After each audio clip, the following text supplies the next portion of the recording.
पिता हमेशा अपने बेटे को अच्छे संस्कारों के साथ, अच्छी शिक्षा के साथ उसे हमेशा आगे बढ़ाने की सोचता है। पिता हमेशा अपने बेटे को अच्छे मार्ग दिखाता है, लेकिन कुछ बेटे नासमझ होने के साथ वो अपने पिता की बातों को पूरी तरह से नहीं समझ पाते हैं। ऐसी ही एक कहानी के माध्यम से हम आज आपको बताएंगे कि पिता की बातें हमें किस प्रकार से समझना चाहिए। तो ऐसी ही एक कहानी है बाप बेटे की। उसी समय वो पिता के द्वारा सिखाई गई 4 बातें जो कि बेटे के लिए किस प्रकार रहती हैं, तो हम आज आपको इस कहानी के माध्यम से बताएंगे कि वो क्या बातें थी जो कि उनका बेटा ना समझ होने के साथ समझ नहीं पाया। तो चलिए हम वीडियो को स्टार्ट करते हैं। अगर आप इस चैनल पे नए हो तो चैनल को सब्सक्राइब कर देना। चलिए वीडियो को स्टार्ट करते हैं। एक बार की बात है, एक गांव में एक साहूकार रहता था। वह अपने व्यापार के क्षेत्र में काफ़ी उन्नति कर चुका था, जिसके बदौलत उसके पास धन संपत्ति कोई भी चीज़ की कमी नहीं थी। लेकिन एक बात उसे खाई जा रही थी कि मेरे मरने के बाद मेरा बेटा अपना जीवन कैसे संभालेगा, क्योंकि उनका बेटा दिमाग से नासमझ था और वह बाहरी दुनिया से बिल्कुल भी नहीं समझता था। कुछ दिन बाद वो साहूकार का स्वास्थ्य खराब होने लगा, वो बीमार रहने लगा। अब उसे महसूस हो गया था कि उसकी मृत्यु किसी भी समय आ सकती है। तब उसने अपने नासमझ बेटे को बुलाया और उसे अपना जीवन संभालने के 4 बातें सिखाई। तो उन्होंने पहली बात बताई कि बेटा जब भी काम पर जाए तो छाँव में जाना और छाँव में ही घर वापस आना। दूसरी बात यह थी कि घर के चारों तरफ चमड़े की बाउंड्री करवाना। तीसरी बात यह थी हमेशा मीठा भोजन करना। और चौथी बात थी पत्नी को हमेशा बांध कर पीटना।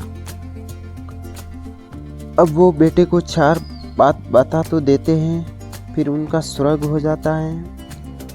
अब बेटे अपने पिता की 4 बातों को अपने दिमाग में बिठाई और एक नई जिंदगी की शुरुआत करने लगा था।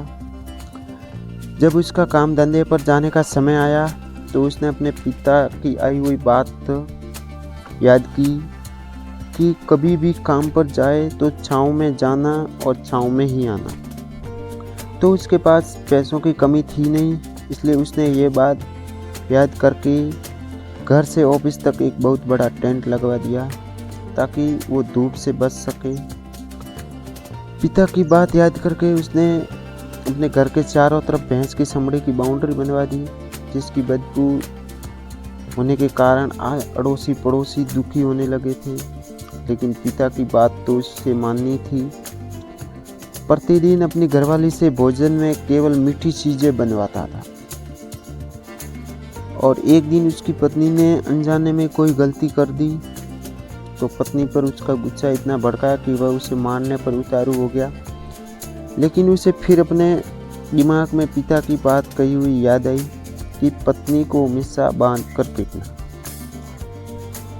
अब यह बात याद करके उसने अपनी पत्नी को रस्सी से बांध दिया और जैसे ही उसने पीटने लगा तो उस पत्नी ने गुस्से से कहा, रुक जाओ, मैं आपको बताती हूँ कि तुम्हारे पिता की 4 बातों का सही अर्थ क्या है।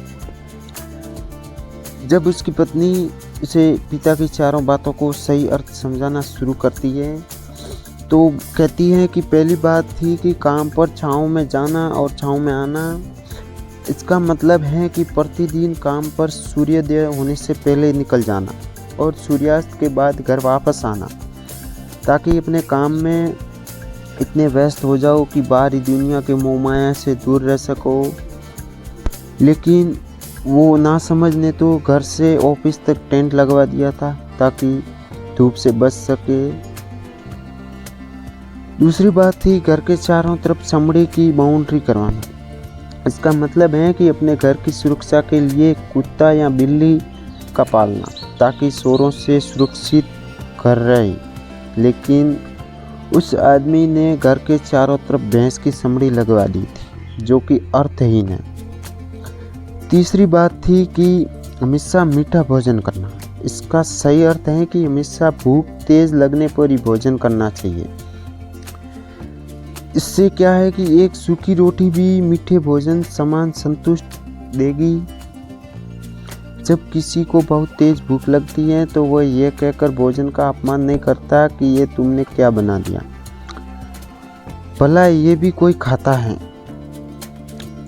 ऐसे लोगों के काम होते हैं ये बताना, और तुम प्रतिदिन मुझसे मीठा भोजन बनवाती, जो कि मनुष्य को गंभीर बीमारी की ओर ले जाता। चौथी बात थी पत्नी को हमेशा बांधकर पीटना। इसका अर्थ यह है कि पत्नी को केवल तब पीटना जब उसके कोई औलाद हो जाए, क्योंकि औलाद होने से एक स्त्री अपने रिश्तों में बन जाती है। जब तक किसी स्त्री के औलाद नहीं है तब तक वह स्वतंत्र आज़ाद है। अगर उसकी आज़ादी छीनने की कोशिश करोगे तो वो अपने स्वतंत्र मन से कहीं भी उड़ सकती है। तो ये